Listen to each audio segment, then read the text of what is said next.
Assalamualaikum warahmatullahi wabarakatuh. Salam sejahtera bagi kita semua. Salam Om Swastiastu, Namo Buddhaya, salam kebajikan. Perkenalkan, nama saya Pandu Wicaksono dari Prodi Manajemen Informatika Sekolah Vokasi IPB University Angkatan 58. Pada kesempatan ini, saya ingin membahas tentang anti korupsi. Sebelum itu, mari kita ulas sedikit tentang korupsi terlebih dahulu. Definisi korupsi. Kata korupsi berasal dari bahasa Latin, yaitu corruptio, yang artinya kerusakan, kebobrokan, dan kebusukan.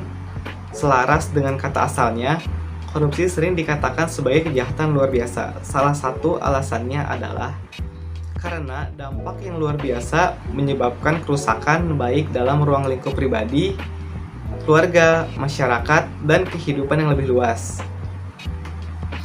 Kerusakan tersebut tidak hanya terjadi dalam kurun waktu yang pendek, namun berdampak secara panjang. Pengertian korupsi menurut Undang-Undang Nomor 31 Tahun 1999. Korupsi adalah tindakan melawan hukum dengan maksud memperkaya diri sendiri, orang lain, atau korupsi yang berakibatkan merugikan negara atau perekonomian negara. Bentuk-bentuk korupsi antara lain kerugian keuangan negara, suap menyuap, penggelapan dalam jabatan, pemerasan, perbuatan curang, benturan kepentingan dalam penggadaan, dan gratifikasi. Dampak masif korupsi. Meluasnya praktik korupsi di suatu negara akan memperburuk kondisi ekonomi bangsa. Misalnya, harga barang menjadi mahal dengan kualitas yang buruk. Akses rakyat terhadap pendidikan dan kesehatan menjadi sulit. Keamanan suatu negara terancam. Kerusakan lingkungan hidup dan citra pemerintah yang buruk di mata internasional, sehingga menggoyahkan sendi-sendi kepercayaan pemilik modal asing. Krisis ekonomi yang berkepanjangan dan negara pun menjadi semakin terperosok ke dalam kemiskinan. Pada dasarnya, korupsi terjadi karena adanya faktor internal, yaitu niat, dan faktor eksternal, yaitu kesempatan. Niat lebih terkait dengan faktor individu yang meliputi perilaku dan nilai yang dianut, sedangkan kesempatan terkait dengan sistem yang berlaku. Upaya pencegahan korupsi dapat dimulai dengan menanamkan nilai-nilai anti korupsi pada semua individu. Setidaknya, ada 9 nilai anti korupsi yang penting untuk ditanamkan dalam semua individu, yaitu kejujuran, kepedulian, kemandirian, kedisiplinan, tanggung jawab, kerja keras, sederhana, keberanian, dan keadilan. Sekarang mari kita bahas nilai-nilai tersebut bersama peran kita sebagai mahasiswa dalam menerapkannya. Nilai-nilai anti korupsi. 1. Kejujuran. Nilai kejujuran dalam kampus dapat diwujudkan oleh mahasiswa dalam bentuk tidak melakukan kecurangan akademik. Antara lain berupa tidak mencontek saat ujian dan melakukan plagiarisme dan tidak memasukkan nilai. Nilai kejujuran juga dapat diwujudkan dalam kegiatan kemahasiswaan, misalnya membuat laporan keuangan kegiatan kepanitiaan dengan jujur. Yang kedua, nilai kepedulian. Nilai kepedulian dapat diwujudkan oleh mahasiswa dalam bentuk antara lain berusaha ikut memantau jalannya proses pembelajaran, memantau sistem pengelolaan sumber daya di kampus, memantau kondisi infrastruktur lingkungan kampus. Nilai kepedulian juga dapat diwujudkan dalam bentuk mengindahkan seluruh peraturan dan ketentuan yang berlaku di dalam kampus dan di luar kampus. 3. Kemandirian. Nilai kemandirian dapat diwujudkan antara lain dalam bentuk mengerjakan soal ujian secara mandiri, mengerjakan tugas-tugas akademik secara mandiri, dan menyelenggarakan kegiatan kemahasiswaan secara swadana. 4. Kedisiplinan. Nilai kedisiplinan dapat diwujudkan antara lain dalam bentuk kemampuan mengatur waktu yang baik, kepatuhan pada seluruh peraturan dan ketentuan yang berlaku di kampus, mengerjakan segala sesuatu dengan tepat waktu, dan fokus pada pekerjaan. 5. Tanggung jawab.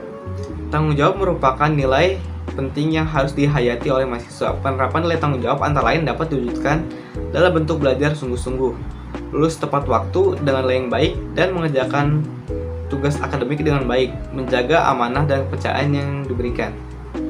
6. Kerja keras. Kerja keras dapat diwujudkan oleh mahasiswa dalam kehidupan sehari-hari, misalnya dalam menghargai proses bukan hasil semata, dan tidak melakukan jalan pintas.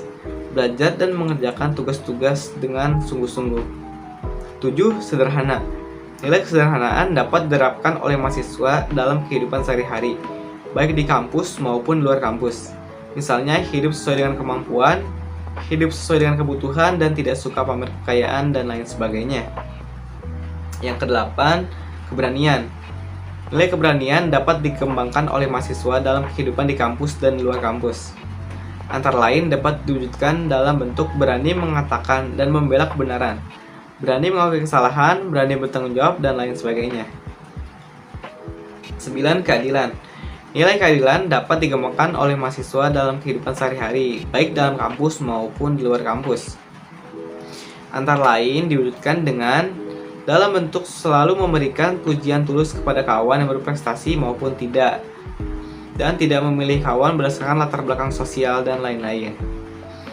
Nah, setelah memahami tentang nilai anti korupsi, kali ini saya akan membahas tentang prinsip-prinsip anti korupsi dan peran kita sebagai mahasiswa. Prinsip anti korupsi. Yang pertama ada akuntabilitas. Prinsip akuntabilitas dapat mulai diterapkan oleh mahasiswa dalam kehidupan sehari-hari sebagai mahasiswa di kampus. Misalnya, program kegiatan mahasiswa harus dibuat dengan mengindahkan aturan yang berlaku di kampus dan dijalankan sesuai dengan aturan. Yang kedua, transparansi.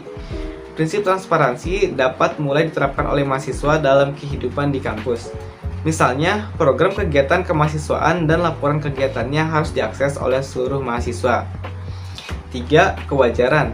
Prinsip kewajaran dapat dimulai diterapkan oleh mahasiswa dalam kehidupan di kampus. Misalnya, dalam penyusunan anggaran, program kegiatan kemahasiswaan harus dilakukan secara wajar. Demikian pula menyusun laporan pertanggungjawaban harus disusun dengan penuh tanggung jawab. 4. Kebijakan. Prinsip kebijakan juga dapat mulai diterapkan oleh mahasiswa dalam kehidupan di kampus. Misalnya, dalam membuat kebijakan atau aturan main tentang kegiatan kemahasiswaan, harus mengindahkan seluruh aturan dan ketentuan yang berlaku di kampus. 5. Kontrol kebijakan. Prinsip kontrol kebijakan dapat mulai diterapkan oleh mahasiswa dalam kehidupan kemahasiswaan di kampus. Misalnya, dengan melakukan kontrol pada kegiatan kemahasiswaan mulai dari penyusunan program kegiatan, pelaksanaan program kegiatan, sampai dengan pelaporan. Cukup sekian yang dapat saya sampaikan, kurang lebihnya mohon maaf. Wassalamualaikum warahmatullahi wabarakatuh.